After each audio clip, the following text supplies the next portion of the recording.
aujourd'hui le 19 mai 2025. Ce qu'on a ici, c'est une Subaru Forester 2012.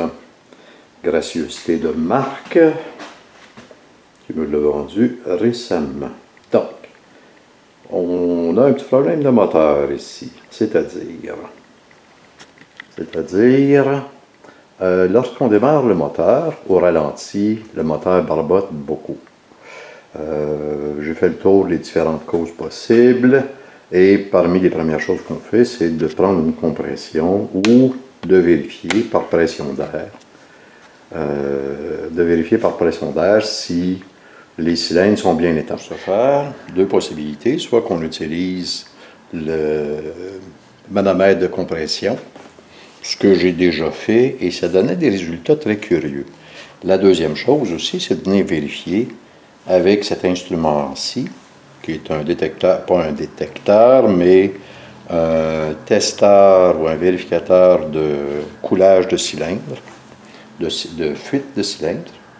Puis avec ça, ce qu'on fait, c'est qu'on vient placer de l'air comprimé, on ajuste la pression à 100 livres et on regarde sur le deuxième manomètre quelle est la pression qui est conservée par le cylindre. Bien entendu, pour que ça soit fonctionnel, il faut mettre chaque cylindre au point mort. C'est pour ça que je commence par le cylindre numéro 1, qui est au point mort. Ceci avec la poulie du vilebrequin. Et les résultats étaient quand même assez curieux. Donc, j'y vais, je m'exécute et je le fais.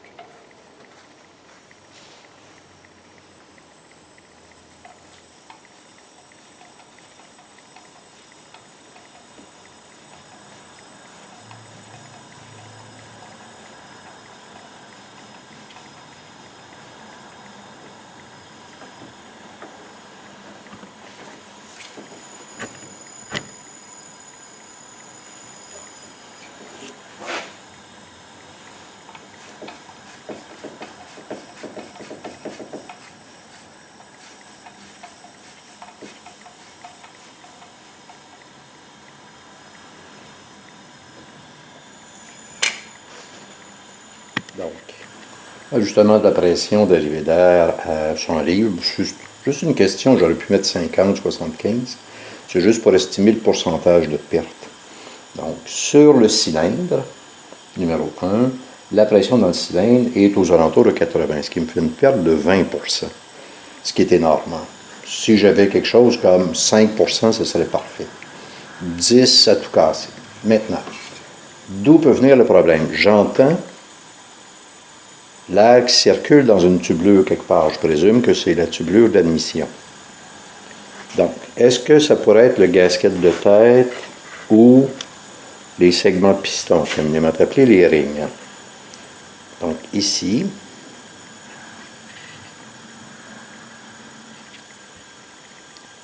si j'avais un problème de gasket de tête, de cette tête-là, je verrais des bulles d'air dans le radiateur. Si c'est un problème de ring,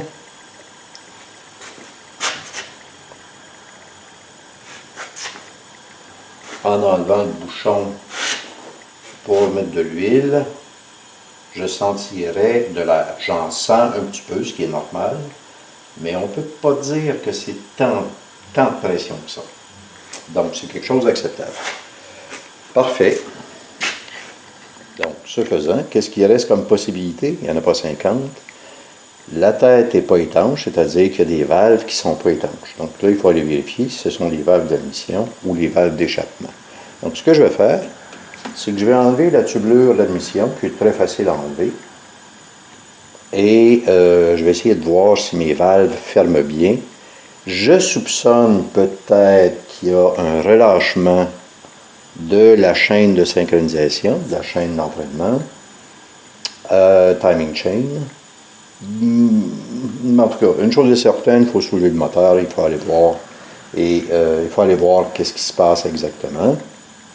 Et le cylindre, ça c'est le cylindre numéro 1, 3, 2 et 4. Le cylindre numéro 4 n'est pas si pire, mais il perd beaucoup. Mais le cylindre numéro 2, lui, il était épouvantable. Je ne dépassais pas 30 livres à la compression. Parfait. On s'exécute, on commence à défaire ça.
Donc aujourd'hui, le 20 mai, il est environ 4 heures. J'ai eu un peu de temps pour travailler sur la voiture aujourd'hui, à peu près 1 heure et demie, 2 heures en gros. Beaucoup de choses qui sont déshabillées. Entre autres, bon, on voit que la serpentine est enlevée. Pourquoi est-ce que je dois enlever la serpentine? Tout simplement parce que je dois enlever l'alternateur, parce qu'il y a des bottes. Il y a des bottes qu'on va enlever pour la pompe de power steering, pour être en mesure de la prendre et de la coulisser sur le côté. La même chose pour la pompe d'air climatisé, parce que je dois aussi la tasser sur le côté. On remarque que le radiateur est enlevé. Ce qui est maudit là-dedans, ça s'enlève assez bien, c'est bien fait, c'est bien pensé. Mais ce qui a été plus maudit, ce sont les deux tuyaux. Les deux tuyaux flexibles qu'on voit ici, les clips qui le relient au tuyau dur, au tuyau de métal du radiateur. C'est le refroidissement de l'huile à transmission. Une des deux clips était cassée, donc il a fallu que je coupe. Et dans le bas du radiateur aussi, la grosse durite, il a fallu que je coupe. Il a fallu que j'enlève, c'est-à-dire la clip, en la coupant, parce que la clip était cassée. Bon. En plus, on a ici le tuyau d'exhaust. OK, ça s'enlève bien. C'est 3 bolts. Pardon, 3 bolts de chaque côté. C'est une espèce de charme. C'est à peu près tout ce qu'il y a enlevé en dessous avec 2 bolts de support de moteur, rien de particulier. C'est du 14 mm pour les bolts. Donc c'est pour ça que je suis rendu dessus. Prochaine étape, on va enlever le connecteur. Il y a une prise de masse. Si je peux la pointer juste ici. Donc, une prise de masse juste ici. Et ensuite, comme c'est difficile à voir sur le moteur parce que c'est mal placé, là, il me reste 4 bolts à enlever dans le bas. Là, c'est la séparation moteur-transmission. Il me reste 4 bolts à enlever en bas et 3 autres bolts, comme celle-ci, en haut. Donc, une fois ça fait, ben, forcément, là, il reste à séparer moteur-transmission. Une dernière chose de ce côté-là, c'est sur les supports. Normalement, le support de capot qu'on a vient se visser ici. Et Subaru, comme les Allemandes d'ailleurs, ont prévu 2 trous supplémentaires qui nous permettent d'ouvrir le capot. Oups, de l'autre côté.